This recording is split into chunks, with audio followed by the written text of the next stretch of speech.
Hi friends, പുതിയൊരു job information വീഡിയോയിലേക്ക് സ്വാഗതം. അപ്പോൾ ഇന്നത്തെ ഒരു വീഡിയോയിൽ നമ്മൾ നോക്കാൻ പോകുന്നത് കേര ഫെഡിലും സാക്ഷരതാ മിഷൻ അതോറിറ്റിയിലും കുടുംബാരോഗ്യ കേന്ദ്രത്തിലും കൂടാതെ മറ്റ് സർക്കാർ സ്ഥാപനങ്ങളിലും വന്നിട്ടുള്ള ജോലി ഒഴിവുകളെ കുറിച്ചിട്ടാണ്. കുറഞ്ഞ യോഗ്യത വരുന്നത് 8ാം ക്ലാസ് ആണ്. സ്ഥിര കരാർ നിയമനമാണ് വന്നിട്ടുള്ളത്. വിവിധ തസ്തികകളിലായിട്ട് വിവിധ ജില്ലകളിലാണ് ഒഴിവുകൾ വന്നിരിക്കുന്നത്. അപ്പോൾ നമുക്ക് ഓരോ പോസ്റ്റും അതിൻ്റെ കൂടുതൽ ഡീറ്റെയിൽസും നോക്കാം. വീഡിയോയിലേക്ക് പോകുന്നതിന് മുമ്പ് നിങ്ങൾ ആരെങ്കിലും ആദ്യമായിട്ടാണ് ഈ ചാനൽ കാണുന്നതെങ്കിൽ മറക്കാതെ സബ്സ്ക്രൈബ് ചെയ്ത് വയ്ക്കുക. അതോടൊപ്പം തന്നെ പുതിയ നോട്ടിഫിക്കേഷൻ കിട്ടുന്നതിന് വേണ്ടി തൊട്ടടുത്തുള്ള ബെൽ ബട്ടൺ കൂടി എനേബിൾ ചെയ്യുക. അപ്പോൾ ഞാൻ അപ്ലോഡ് ചെയ്യുന്ന പുതിയ ജോബ് ഇൻഫർമേഷൻ വീഡിയോസ് നിങ്ങൾക്ക് പെട്ടെന്ന് തന്നെ നോട്ടിഫിക്കേഷനായിട്ട് ലഭിക്കുന്നതായിരിക്കും. ആദ്യം കാസർഗോഡ് ജില്ലയിൽ വന്നിട്ടുള്ള വേക്കൻസി നോക്കാം. കാസർഗോഡ് ജില്ലയിൽ മൃഗസംരക്ഷണ വകുപ്പിൻ്റെ കീഴിൽ ബ്ലോക്ക് അടിസ്ഥാനത്തിൽ രാത്രികാല മൃഗചികിത്സാ സേവനങ്ങൾക്കായി നിയമിച്ച വെറ്റിനറി ഡോക്ടർമാരെ സഹായിക്കുന്നതിനായി 6 ബ്ലോക്കുകളിൽ അറ്റൻഡന്റ് കം ഡ്രൈവർമാരെ 59 ദിവസത്തേക്ക് കരാർ അടിസ്ഥാനത്തിൽ നിയമിക്കുന്നുണ്ട്. താല്പര്യമുള്ളവർ ജനുവരി 27 രാവിലെ 10:30 ജില്ലാ മൃഗസംരക്ഷണ ഓഫീസിൽ ഹാജരാവണം. കൂടുതൽ വിവരങ്ങൾക്ക് തന്നിട്ടുള്ള നമ്പറിൽ കോൺടാക്ട് ചെയ്യുക. അടുത്തത് കണ്ണൂർ ജില്ലയിലാണ് വേക്കൻസി വന്നിട്ടുള്ളത്. മുണ്ടേരി കുടുംബാരോഗ്യ കേന്ദ്രത്തിൽ ദിവസവേതന അടിസ്ഥാനത്തിൽ ലാബ് ടെക്നീഷ്യനെ നിയമിക്കുന്നുണ്ട്. താല്പര്യമുള്ള ഉദ്യോഗാർത്ഥികൾ നിങ്ങളുടെ അസൽ സർട്ടിഫിക്കറ്റ് സഹിതം ജനുവരി 28 രാവിലെ 11 മണിക്ക് മുണ്ടേരി കുടുംബാരോഗ്യ കേന്ദ്രത്തിൽ ഇന്റർവ്യൂവിന് ഹാജരാവേണ്ടതാണ്. അടുത്തത് എറണാകുളം ജില്ലയിൽ കരുവേലിപ്പടി ഗവൺമെന്റ് മഹാരാജാസ് ആശുപത്രിയിൽ താൽക്കാലിക അടിസ്ഥാനത്തിൽ ആംബുലൻസ് ഡ്രൈവറെ നിയമിക്കുന്നതിന് യോഗ്യരായവരിൽ നിന്നും അപേക്ഷ ക്ഷണിച്ചിട്ടുണ്ട്. അപേക്ഷ സ്വീകരിക്കുന്ന അവസാന തീയതി ജനുവരി 31 വരെയാണ്. കൂടുതൽ വിവരങ്ങൾക്ക് തന്നിട്ടുള്ള നമ്പറിൽ കോൺടാക്ട് ചെയ്യുക. അടുത്തത് കേര ഫെഡിൽ വന്നിട്ടുള്ള വേക്കൻസി നോക്കാം. കേര ഫെഡ് കൊല്ലം, കരുനാഗപ്പള്ളി മേഖലകളിൽ സെയിൽസ് പ്രൊമോട്ടർമാരുടെ താൽക്കാലിക നിയമനത്തിന് ബിരുദധാരികളിൽ നിന്നും അപേക്ഷ ക്ഷണിച്ചിട്ടുണ്ട്. ഏകീകൃത പ്രതിമാസ ശമ്പളം 20,000 രൂപയാണ് ലഭിക്കുന്നത്. കൂടാതെ 200 രൂപ ഡെയിലി അലവൻസ് ലഭിക്കുന്നതാണ്. താല്പര്യമുള്ള ഉദ്യോഗാർത്ഥികൾ നിങ്ങളുടെ അപേക്ഷകൾ മാനേജിംഗ് ഡയറക്ടർ, കേര ഫെഡ് ഹെഡ് ഓഫീസ്, കേര ടവർ, വെള്ളയമ്പലം, വികാസ് ഭവൻ PO, തിരുവനന്തപുരം എന്ന വിലാസത്തിൽ ഫെബ്രുവരി 3 വൈകുന്നേരം 5 മണിക്ക് മുൻപായിട്ട് അപേക്ഷ സമർപ്പിക്കേണ്ടതാണ്. അപ്പോൾ ഇതിൻ്റെ കൂടുതൽ വിവരങ്ങൾക്ക് താഴെ നോട്ടിഫിക്കേഷൻ ലിങ്ക് കൊടുക്കുന്നുണ്ട്. അപ്പോൾ നിങ്ങൾ നോട്ടിഫിക്കേഷൻ ചെക്ക് ചെയ്ത് നോക്കുക.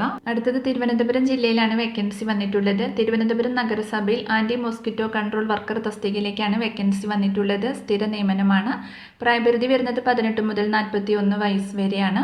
അപ്പോൾ താല്പര്യമുള്ള യോഗ്യതയുള്ള പുരുഷ ഉദ്യോഗാർത്ഥികൾ ജനുവരി 30 വൈകുന്നേരം 5 മണിക്കകം ബന്ധപ്പെട്ട എംപ്ലോയ്മെൻറ്റ് എക്സ്ചേഞ്ചുകളിൽ നേരിട്ട് ഹാജരായി രജിസ്ട്രേഷൻ ചെയ്യേണ്ടതാണ്. ക്വാളിഫിക്കേഷൻ വരുന്നത് 8ാം ക്ലാസ് പാസ്സായിരിക്കണം. കൂടാതെ സൈക്കിൾ സവാരി അറിഞ്ഞിരിക്കണം. അതോടൊപ്പം തന്നെ regional filaria training and research ഇൻസ്റ്റിറ്റ്യൂട്ടിൽ നിന്നുള്ള ആൻറ്റി മോസ്കിറ്റോ കൺട്രോൾ ട്രെയിനിങ് പാസ്സായിരിക്കണം. അല്ലെങ്കിൽ കേരള യൂണിവേഴ്സിറ്റി നടത്തുന്ന 1 മാസ ദൈർഘ്യമുള്ള ഹെൽത്ത് സാനിറ്റേഷൻ ട്രെയിനിങ് സർട്ടിഫിക്കറ്റ്, അല്ലെങ്കിൽ കേന്ദ്ര അല്ലെങ്കിൽ സംസ്ഥാന അല്ലെങ്കിൽ സ്വകാര്യ സ്ഥാപനത്തിൽ നിന്നും 2 വർഷത്തിൽ കുറയാതെയുള്ള സാനിറ്റേഷൻ വർക്കർ പരിശീലനം നേടിയിരിക്കണം. അടുത്തത് കേരള സംസ്ഥാന സാക്ഷരതാ മിഷൻ അതോറിറ്റിയിൽ അസിസ്റ്റന്റ് എഡിറ്റർ തസ്തികയിൽ കരാർ അടിസ്ഥാനത്തിലുള്ള നിയമനത്തിന് അപേക്ഷ ക്ഷണിച്ചിട്ടുണ്ട്. ഓരോ ഒഴിവാണ് വന്നിട്ടുള്ളത്.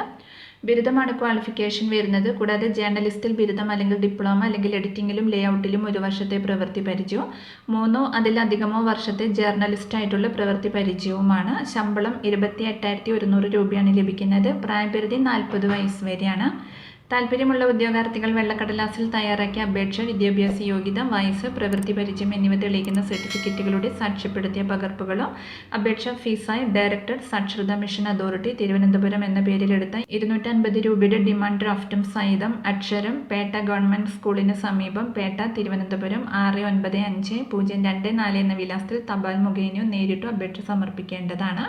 അപേക്ഷ സ്വീകരിക്കുന്ന അവസാന തീയതി ജനുവരി 27 വരെയാണ്. അടുത്തത് സാമൂഹ്യനീതി വകുപ്പിന് കീഴിൽ തിരുവനന്തപുരം പൂജപ്പുരയിലെ ഭിന്നശേഷിക്കാരുടെ തൊഴിൽ പരിശീലന കേന്ദ്രത്തിൽ അപ്രന്റീസ്ഷിപ്പിന് ഭിന്നശേഷി തൊഴിൽ പരിശീലന കേന്ദ്രത്തിലെ പൂർവ്വ വിദ്യാർത്ഥികൾ, സ്പെഷ്യൽ സ്കൂളുകളിൽ നിന്നും തൊഴിൽ പരിശീലനം നേടിയവർ, പൊതുവിദ്യാലയങ്ങളിൽ നിന്നും കുറഞ്ഞത് +2 പഠനം പൂർത്തിയാക്കിയ ഭിന്നശേഷി വിദ്യാർത്ഥികൾ എന്നിവരിൽ നിന്നും അപേക്ഷ ക്ഷണിച്ചിട്ടുണ്ട്.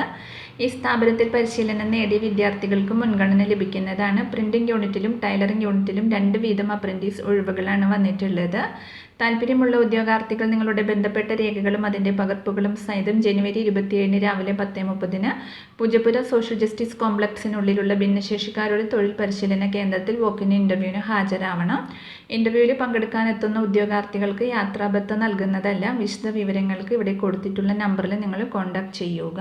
അപ്പോൾ ഇത്രയും ഒഴിവുകളെ കുറിച്ചിട്ടാണ് ഇന്നത്തെ ഒരു വീഡിയോയിൽ ഞാൻ നിങ്ങളോട് ഷെയർ ചെയ്തിട്ടുള്ളത്. താല്പര്യമുള്ള ഉദ്യോഗാർത്ഥികൾക്ക് ഇൻ്റർവ്യൂവിൽ പങ്കെടുക്കാവുന്നതാണ്. വിവിധ തസ്തികകളിലായിട്ട് വിവിധ ജില്ലകളിൽ ഒഴിവുകൾ വന്നിട്ടുണ്ട്. അപ്പോൾ ഒരു വീഡിയോ നിങ്ങൾ മാക്സിമം നിങ്ങളുടെ ഫ്രണ്ട്സിലേക്കും കൂടി ഒന്ന് ഷെയർ ചെയ്ത് കൊടുക്കുക. വീഡിയോ നിങ്ങൾക്ക് യൂസ്ഫുൾ ആയിട്ടുണ്ടെങ്കിൽ ലൈക്ക് ചെയ്യുക. പുതിയൊരു വീഡിയോയുമായി കാണുന്നത് വരെ താങ്ക്സ് ഫോർ വാച്ചിങ്.